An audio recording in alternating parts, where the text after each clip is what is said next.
They called it mercy.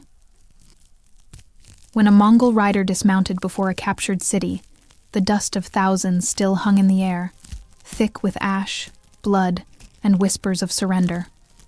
Those who knelt were spared the sword. Those spared meant a lifetime of servitude. Those who did not, their fate became a warning carved into the memory of empires. The Mongols did not simply kill, they erased. Imagine watching your city crumble beneath hooves that never slowed, hearing the drums that marked the end of your world, knowing that your only salvation was a gesture, a single act of submission. And still, some refused to kneel. Their stories were not written in ink, but in the silence of the dead. Welcome to a world where mercy was measured by obedience, and rebellion was buried alive beneath the sands of history. Before we ride deeper into this haunting tale of conquest and defiance, subscribe to the channel, because every week we uncover the human stories behind the empires that shaped our darkest past. Like this video, if you believe history remembers more than just the victors, it remembers the screams of those who stood unbroken. Before the Mongol Empire burned its name into the bones of the earth, there was only silence. A silence that stretched across the vast grasslands of Central Asia, an endless ocean of golden steppe that shimmered under a pitiless sun. It was beautiful, yes, but cruel. The wind howled like a living thing, and the people who survived there were carved from its ferocity. Among them rode a tribe that the rest of the world barely knew existed, the Mongols. To the kingdoms of China, Persia, and the Rus, the steppe was a wasteland inhabited by barbarians, wild riders who worshipped the sky and vanished with the seasons. Few realized that within that wilderness, a storm was gathering, one that would not merely conquer, but consume. Before that storm had a name, it had a boy, Temujin. Born clutching a clot of blood in his tiny fist, the shamans whispered that he would be a conqueror. But prophecy meant little on the steppe. His childhood was carved in hunger, betrayal, and exile. When his father was poisoned by a rival clan, his mother and siblings were cast out, forced to scavenge roots and field mice to survive. The wolves that stalked their camp were less dangerous than the men who hunted them. From this crucible of suffering, the boy learned two things: that mercy was weakness, and loyalty was bought with fear. The silence of the steppe broke the day. Temujin returned as Genghis Khan, universal ruler. His rise was not destiny. It was vengeance made flesh. Tribe by tribe, he united the fractious Mongols under one banner. Those who swore fealty lived. Those who resisted were ground into the earth until their bones became dust. And then he looked beyond the horizon. Across the Gobi Desert, glittering cities rose from the sand, cities that believed themselves eternal. To the west lay the kingdom of Khwarezm, rich with silk and arrogance. To the south, the Jin dynasty stood behind its great wall, certain that no barbarian could breach it. And to the north, the Rus princes bickered over thrones while the shadow of the steppes grew ever longer. None of them listened to the whispers carried by merchants returning from the east. None believed the tales of entire villages erased in a single night. None could imagine that a man from the steppes would soon command more land than any emperor in history. Yet the first warning came quietly, a cloud of dust on the horizon. The Mongol army moved like a mirage, its riders merging with the earth itself. There was no banner, no song, no trumpet of war. Only the thunder of hooves and the whistle of arrows that struck before the sound reached their victims. Cities fell in hours, not weeks. Walls that had stood for centuries crumbled before siege engines dragged across the desert like ghosts. The Mongols did not simply conquer, they studied, learned, adapted. They used Chinese engineers to breach fortresses, Persian scholars to manage their empire, and terror, cold, methodical terror, to ensure no one forgot who ruled the world. When the first envoys of Genghis Khan rode into foreign courts, they brought words, not swords. They offered peace to those who would submit, and ruin to those who would not. The message was simple: kneel or die. But pride is an ancient poison. In the kingdom of Khwarazm, a foolish Shah spat on the Mongol envoy's offer. When Genghis's merchants were murdered and their heads sent back across the desert, the silence of the steppe returned, heavy, waiting, expectant. The storm had found its reason to break, and when it did, it would not leave a single soul untouched. For those who watched the horizon darken with riders, it must have seemed like the end of the world. The sky itself turned black with dust. Children clung to their mothers as the ground trembled. Ici, the distance, a single banner rose, black silk fluttering against a crimson sky. No one yet understood what it meant to defy the Mongols. But they would learn, and they would learn too late. It began, as most tragedies do, with pride. The Khwarazm Empire was vast, a shimmering jewel that stretched from the Persian deserts to the Aral Sea. Its cities were walled in gold, its markets rich with silk, spices, and arrogance. At its heart sat Shah Ala ad-Din Muhammad, a man who believed himself the chosen guardian of civilization against the barbarism of the East. When the Mongol envoys arrived, weary from months of travel, they came not with spears, but scrolls.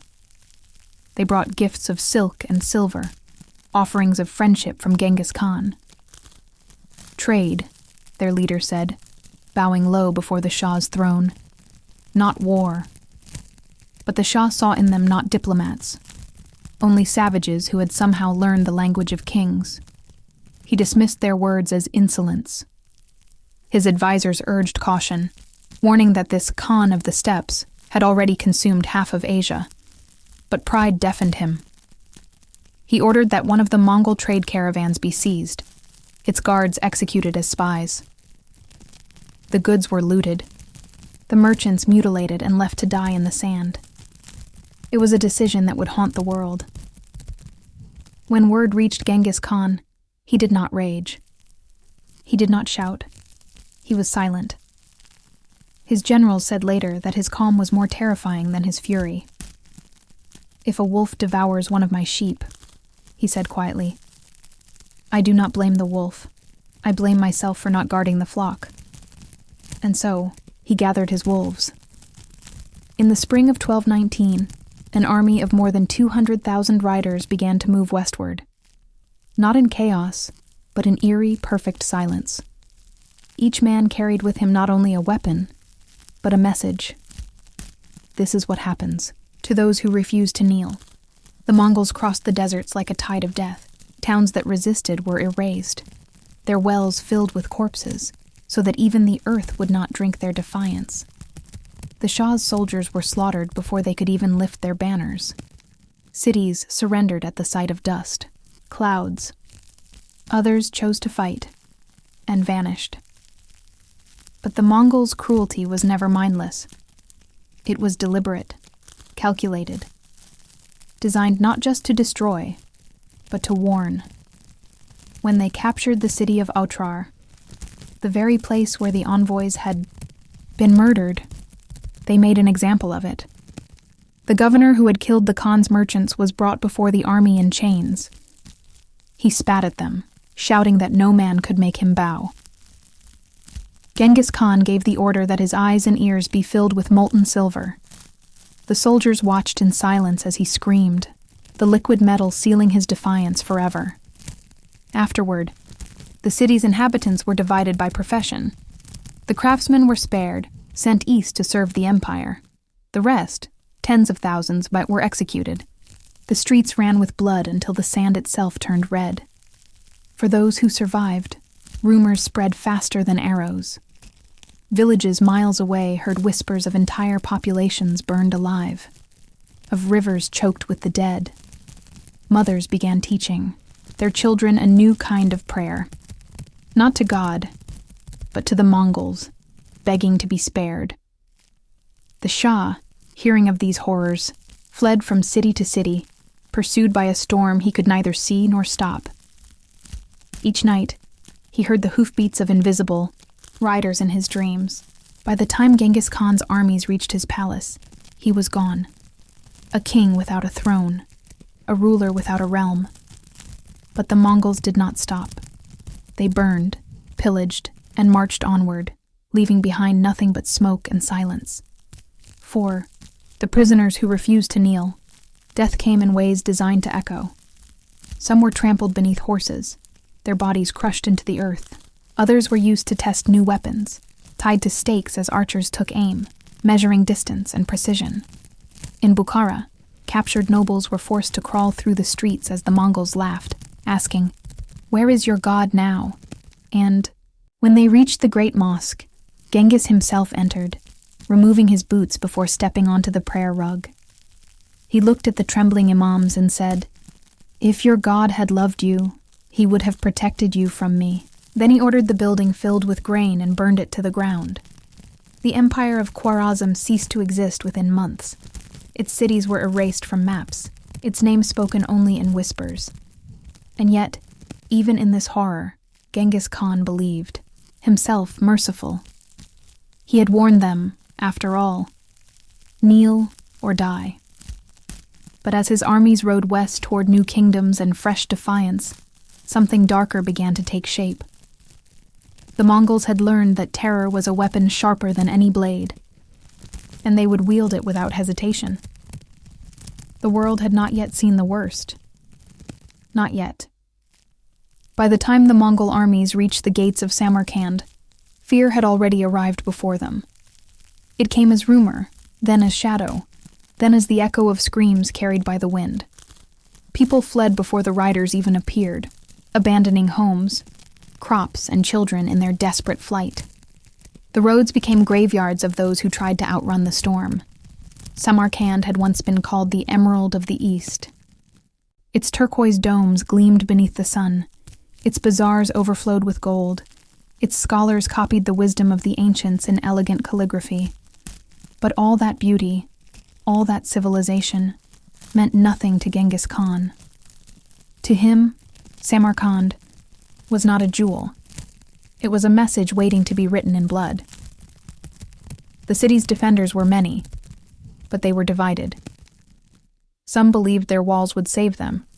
Others whispered that resistance was pointless. They had heard what had happened in Otrar, in Bukhara, in every city foolish enough to resist. But pride dies slower than flesh. And so, when the Mongol banners appeared on the horizon, Samarkand chose to fight. For 6 days, the Mongols encircled the city, cutting off every escape. They filled the air with fire, flaming arrows, molten pitch, and smoke thick enough to choke the sky. Siege engines roared like thunder. The ground shook beneath the endless pounding of trebuchets. Inside the city, the people prayed. Outside, the Mongols prayed too. But their god was conquest, and their offering was fear. When the gates finally fell, there was no mercy. The defenders were dragged from the walls, executed in front of their families. The craftsmen were spared. Once again, for usefulness was the only virtue the Mongols recognized. The rest were slaughtered or enslaved. But death was not the worst punishment. Those captured alive were forced into lines, thousands of them, and handed spades. They were ordered to dig trenches around the city, their hands blistering under the sun. Then, as the trenches deepened, Mongol soldiers laughed and told them to lie down inside. The prisoners obeyed. Some wept, some prayed, some whispered their children's names. Then the Mongols buried them alive, their bodies forming the foundation of a new encampment. The next morning, when the Mongol horses rode over that ground, the earth itself seemed to moan. Word of these acts spread faster than the armies themselves. In the towns ahead, rulers began sending messages of surrender before the Mongols even arrived. They sent their gold, their daughters, their oaths of loyalty, anything to avoid the fate of Samarkand. Fear became the Mongols' most loyal ally. But within that terror lay something darker, a philosophy. Genghis Khan had learned that the human soul breaks long before the body does. To destroy a man, you need not kill him. You need only show him the fate of those who resisted before him. And so, in every conquered city, he left behind one survivor, a witness, to tell the tale. One such man, a scholar named Jalal, was spared after the fall of Urgench. He was ordered to walk west, to spread the story of what he had seen. When he reached the next city, his voice trembled as he spoke. They are not men, they are the punishment of God, and so they became. To Christians, they were the horsemen of revelation. To Muslims, the wrath of Allah. To the Chinese, demons in human skin.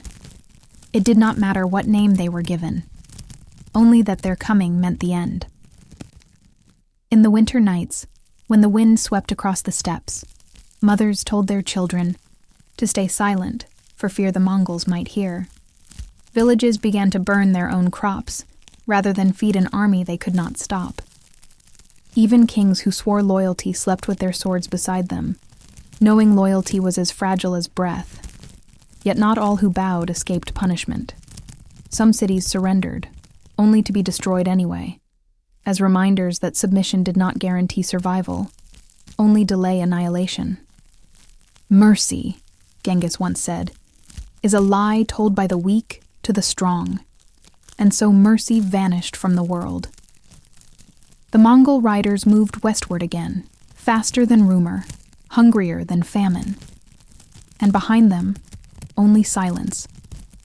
But within that, silence, something began to change. The Mongols were no longer merely conquerors. They were legends written in terror. Stories that would echo long after their horses turned to dust. And as those stories spread, the world began to wonder, if no one could resist them, what would stop them? By the time the Mongol horde crossed into the lands of the Rus, they were no longer a mere army. They were a moving world, a vast living storm of horsemen, slaves, oxen carts, and burning smoke that blotted out the sun. Entire nations trembled before the thunder of their hooves. And yet, to those within the Mongol ranks, this was not chaos. It was order, the will of the great Khan, made visible upon the earth. The cities of the Rus, proud and ancient, were the next to learn the meaning of that will. In the winter of 1237, the Mongols descended upon Ryazan. Snow fell softly as the first riders appeared, their armor dusted white, their banners frozen stiff in the cold. The Prince of Ryazan sent envoys to the Mongols, offering tribute, gold, and slaves. But the reply came not in words, only in fire. For 6 days, the city burned. The air turned to ash, the churches to tombs. Women were dragged into the streets, children impaled upon pikes. The Mongols moved methodically from house to house, ensuring none survived to rebuild. And when all was finished, when even the wells ran red, they gathered the survivors, a few hundred trembling souls, and made them stand before the ruins. Then, with a cold efficiency that had become their signature, they ordered them executed one by one. The Mongols called it cleansing. The world called it annihilation. From Ryazan, they moved to Vladimir, to Suzdal, to Moscow, each city falling faster than the last. By the spring thaw, the once proud principalities of the Rus were nothing but fields of blackened bones. Yet even in destruction, the Mongols built. They gathered artisans from every conquered land, Persian engineers, Chinese scribes, Arab mathematicians. They forged a new empire not of marble and gold, but of obedience and fear. Roads stretched from the Danube to the Pacific. Messages carried by horseback could reach from one end of the known world to the other in mere weeks. And always, at the center of it all, was the Khan. Genghis ruled not as a man, but as a force of nature, unseen, unquestioned, unstoppable. Those who met him spoke of his eyes, dark, calm and merciless, as if he stared not at men, but through them. He did not delight in cruelty, yet he wielded it as a blacksmith wields fire, as a tool to shape the world to his design.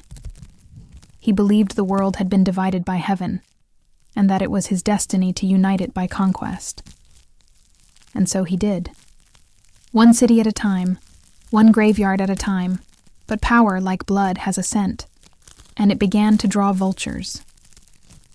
Within his empire, the seeds of decay were already sown. His generals, once brothers in battle, began to carve territories of their own. His sons, born to different wives, nursed ambitions sharper than their fathers, soared.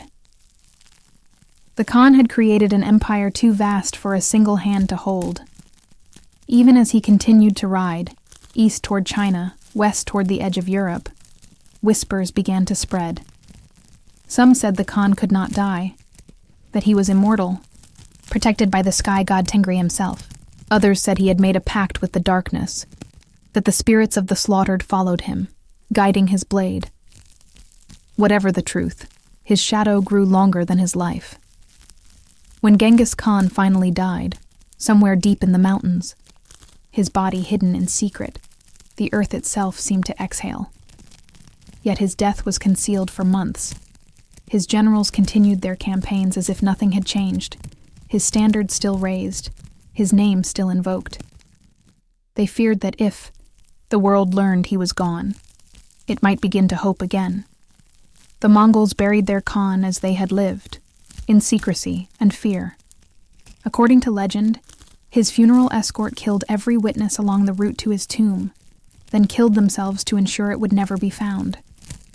Even the horses that carried his body were slaughtered, so their hoofprints would vanish from the earth. And thus the man who had conquered half the world vanished into silence. But his silence was not peace. It was a wound. For what he left behind was not an empire of unity, but an empire of ashes. His heirs divided the world he had forged, carving it like scavengers around a carcass. The Golden Horde in the west, the Ilkhanate in Persia, the Yuan in China. Each claimed his legacy, but none could bear its weight. The Mongol Empire had been born of vengeance and fear, and now it began to eat itself alive. Still, the terror did not fade. Cities that had been burned once feared to rebuild. The mere sight of horse tracks in the sand could send entire villages fleeing. Mothers told their children that if they misbehaved, the Mongols would return. And in a way, they never truly left. Their language faded. Their borders crumbled. But the world they destroyed, the world that believed walls could keep evil out, never recovered. Because the Mongols had proven something the world had never wanted to believe. That civilization is fragile. That fear can conquer faster than faith. That all it takes for an empire to fall is one refusal, one proud word, no. And from that defiance, an eternity of ashes. Centuries have passed since the thunder of Mongol hooves shook the earth. The empire itself has long turned to dust, its bones scattered across deserts and mountains. Yet even now, the world still trembles beneath the memory of their passage. For what the Mongols left behind was not only ruin, it was transformation. In the ashes of destruction, trade routes were reborn. The Silk Road, once perilous and fragmented, became a single artery connecting east and west under Mongol rule. A merchant could ride from the walls of Beijing to the markets of Constantinople under one flag, protected by the same law, the Yasa of Genghis Khan. Letters bearing the seal of the Great Khan commanded respect in every language. The Pax Mongolica, as later historians called it, allowed ideas, inventions, and diseases alike to flow across continents. Yet this peace was built on bones. Behind every caravan that crossed the steppe were the ghosts of those who refused to kneel. Behind every city that prospered lay 10 that no longer existed. The Mongols had not merely conquered land, they had rewritten the geography of fear itself. Their empire proved that terror could be more powerful than faith, more enduring than stone. And so, even as the world healed, it remembered. In Europe, bards sang of horsemen who devoured kingdoms like fire. In the Middle East, scholars debated whether the Mongols were divine punishment for human arrogance. In China, chronicles recorded the arrival of the Yuan dynasty, a foreign rule that blended Mongol steel with Chinese silk. Even the lands they never reached, like distant France or England, spoke of them as if they were the very embodiment of apocalypse. The image of the Mongol, faceless, merciless, unstoppable, became a symbol of every nightmare civilization could imagine. And yet, beneath the myth, there remained the truth of men, flesh and hunger and belief. For the Mongols themselves, life was not endless conquest.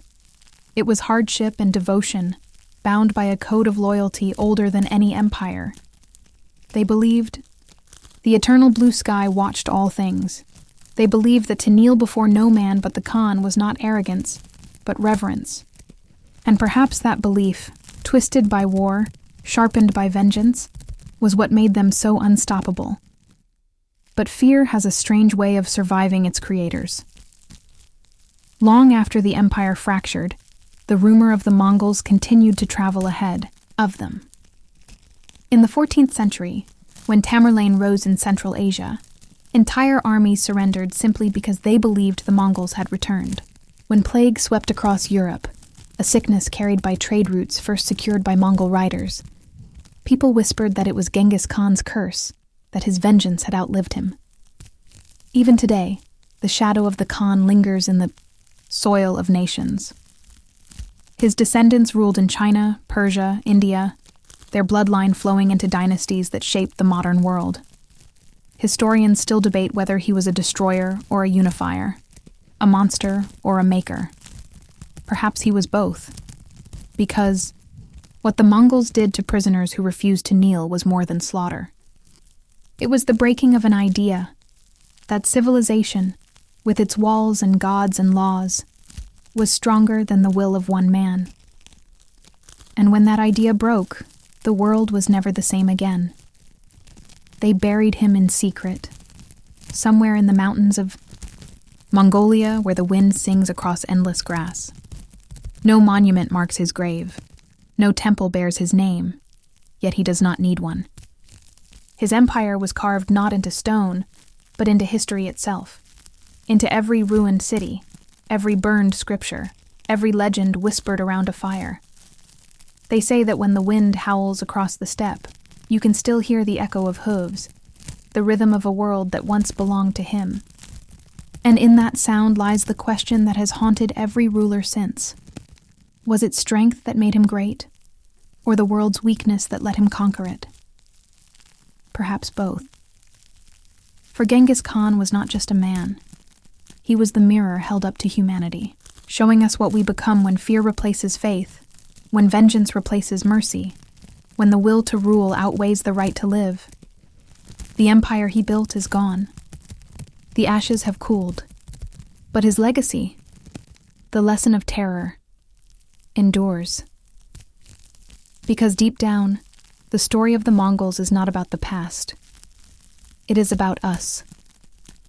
The same pride that doomed the Shah.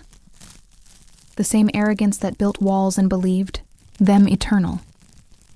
The same silence that waits before every storm.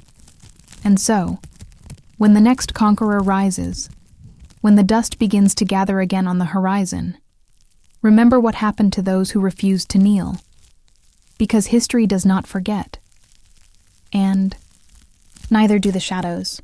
If this story stirred something in you, the awe, the dread, the fragile beauty of history's darkest moments, remember to like this video, subscribe for more tales of forgotten empires, and let your voice echo in the comments below.